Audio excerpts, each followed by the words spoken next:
Bible காலேஜ்ல சேர்த்திருந்தேன். இந்நேரத்துக்கு Bible வாசித்து ப்ரே பண்ணிட்டு இருப்பாளா இருக்கும். நம்ம எதுக்கு டிஸ்டர்ப் பண்ணிட்டு நம்ம போயிட்டு அப்புறம் வருவோம்.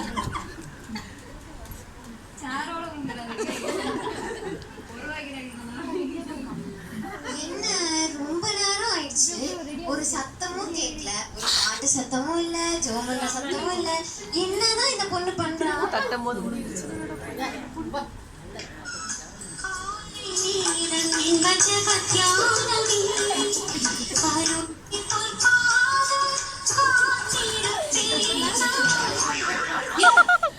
என்ன பண்ற?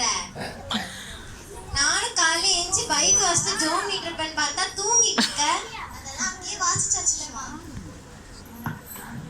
அப்ப அங்க வாசித்தா இங்க வைக்க மாட்டியா?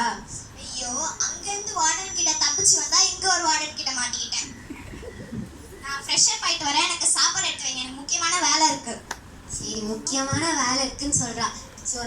போய் குளிச்சுட்டு சாப்பிட்டுட்டு ஜோம்னு ஏதாவது ப்ரே பண்ணுவா போல. சரிப்பா.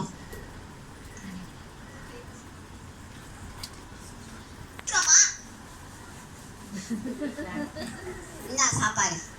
சரி, சாப்பிட்ட ஏதோ முக்கியமான வேலை இருக்குன்னு ஜோம்னு போறியோ? அதுவும் அங்கேயே பண்ணியாச்சுன்னு சொன்னல. சரி, பைபிள் வாசிப்பியோ? அதுவும் பண்ணியாச்சுமா. அப்ப என்னதாண்டி பண்ண போற?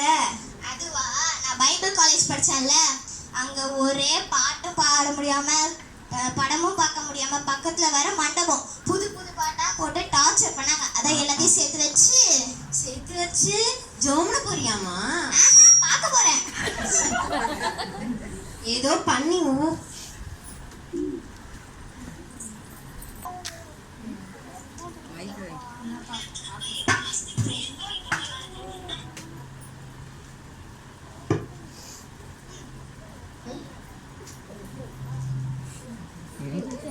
என்னடா டிவி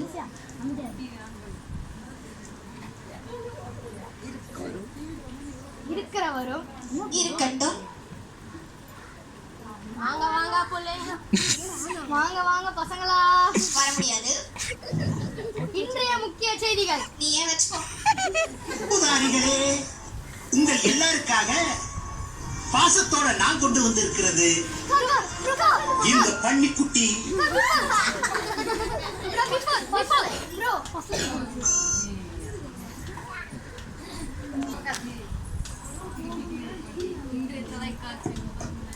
இன்றைய தொலைக்காட்சியில் முறையாக திரைப்படத்துக்கு வந்து ஒரு மாசமான கரண்ட் வர பேச்சு ஜெபம் பண்ணுவோம். சோத்திரம் சோத்திரம், இந்த டிவி ஆன் ஆகட்டும், உங்களுடைய பரிசுத்த கரண்ட் இது மேல விழட்டும். பரிசுத்த கரண்ட் 3 வருஷம் நான் பைபிள் காலேஜ்ல படிக்க வச்சிருக்கேன். பரிசுத்த கரண்ட் வந்து இறங்கணுமா? இதெல்லாம் நான் யார்கிட்ட போய் சொல்றது? ஏசப்பா கிட்ட தான்.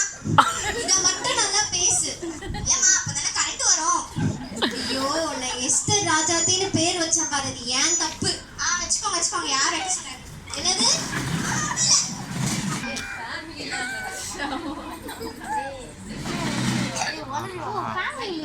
ஒரே ஃபேமிலி தானா? சரி, ஓகே.